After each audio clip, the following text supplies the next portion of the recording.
Thank you all for coming. I'm so excited to be here. I'm so excited I can hardly stand still, actually. Oh, what a great place to be. Daytona Beach, Florida, May. Why would you not want to be here? So, my talk is going to be about hypnosis, the epitome of integrative medicine. Now, I don't know how long that phrase has been around, integrative medicine. Kind of makes sense when you think about it, to integrate everything. What a concept, right? Why not include the whole person? I don't know, are we still using the word holistic? Kind of sounds like it means sort of the same thing. First, I'd like to mention that Dr. Eric Rosen was going to be my co-presenter. We've been doing a lot of work together, and we're doing a 2-day workshop post-conference. He had a death in the family right before the conference, so he will not be here. So sending out love and all of that to him. He really wanted to be here. So I'm on my own today. So I was thinking about how to start this off, and the first thing I want to ask you all is how many people in here are already working with health issues with their clients? How many people in here are not yet certified hypnotists or hypnotherapists? Oh, good. So we got some new people. I'm still new. I've been doing this 27 years and studying it for 20 before that, and I feel still, I always say it, don't I? Donna knows. I still feel like a baby. And every time I come to this conference, I get reawakened, I get reminded. And you know, it really seems like, and I'm sure you've noticed this, those of you maybe that have been in the business a while, it seems like there's nothing new. And it seems like everything is new to me. Does that make sense? So it's like there are things that keep popping up here and there and everywhere, all these repackaged things like health psychology. Now there's positive psychology. I liked the sound of that the first time I heard it, right? Not that it's something new. I think someone named Norman Vincent Peale had something to do maybe with something that might have been a lot like that with a different name. And hypnosis is the same way, isn't it? Hypnosis has, as a field maybe, is fairly recent, the last few centuries. But as what it is, as a state, it's the oldest, isn't it? Because we started out from our beginnings, most people say till about 4 or 5 years old. We're in that alpha, light hypnotic state, being programmed, if you will.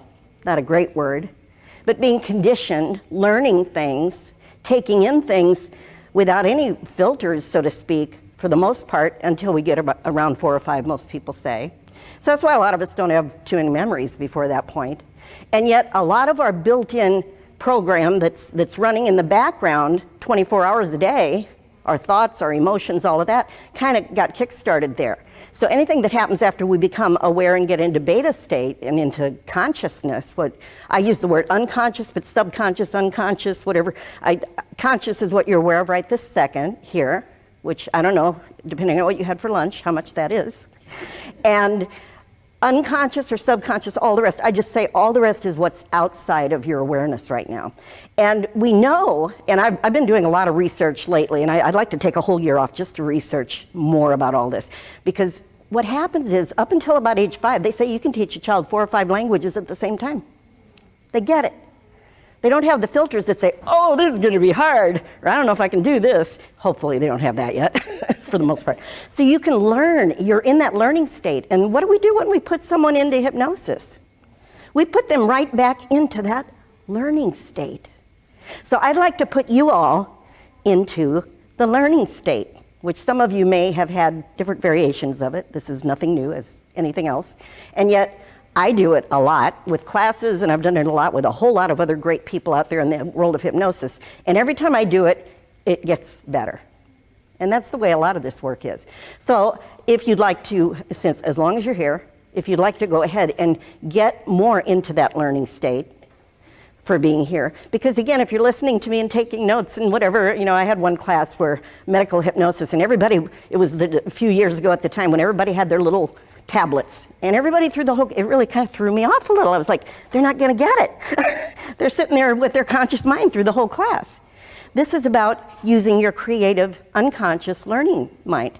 So if you'd like to just take a nice easy breath and settle into your chair, you're already there, and just pick a spot somewhere in front of you and a little bit above eye level. You know how that works. keeping your chin level and just raising your eyes a little bit. And just find something interesting that can draw your attention for just a couple of minutes, not even that long. And just focus on it.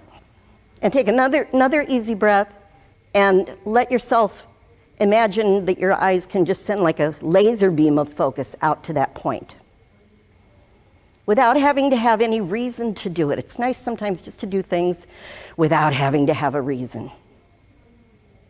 And as you focus on your spot, open up your peripheral and start to become aware, without taking your focus from your spot, of as many things as you can see in the peripheral. Maybe some things you hadn't even noticed until this moment. And you can still see me waving up here probably, wherever you're looking, in your peripheral, without taking your focus away from your spot. A couple of yawns already out there. I don't want to take too long with this or I'll lose everybody. And just notice what it's like when you open up that frame and start to pay attention maybe to chandeliers or something on the wall or a person around you that you hadn't really focused on directly, but now you can really take all of it in. And now just bring your focus back here to the room, keeping that open frame. Now when I do this in classes, I take it where you bring it all the way around your back. Imagine you can see behind you, and really opens it up. I'll do this with clients sometimes. But as you do that, if you come here, that's called the learning state, that open frame. And those of you that work with clients, or will be working with clients, hopefully tomorrow, right, or after this conference is over, when you sit down with a client, one of the main things that I feel like we want to do in connecting with that client, which is another way you might call it integrating with your client, because you have to connect with them, is to go into that open frame of open awareness, the learning state, because what it really does, I think of it as the channel to your unconscious connects with the channel to their unconscious, which is where all the information is, right? All the real information. And you start to get those intuitive, instinctive, whatever words you want to put on it, those things come to you, and then you hear yourself say something that you're like, who was that? Or where did that come from? That's when you're really connected, because we know now. See, science is a great thing. I married a physicist, so I didn't have to go learn that stuff, but science is a great thing, because it teaches us, it shows us now what is possible and why physics, right? When you observe a wave, it changes. Observation without touch, physical touch, what we think of as physical, changes from a wave to a particle, or a particle to a wave. I don't remember which one, but you get the idea, right? And if any of you, is anyone familiar with Bruce Lipton? Yeah, I knew some of you would be. He's one of my favorite dudes, and I know art is our Bible, right?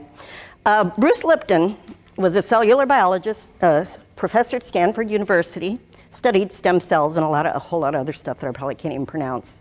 But he definitely comes from the world of science. My very first hypnosis convention in Newport Beach, California, 27 years ago, American Board of Hypnotherapy.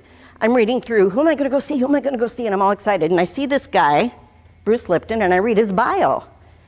Has nothing to do with hypnosis. And I'm going, what's this guy doing at a hypnosis conference?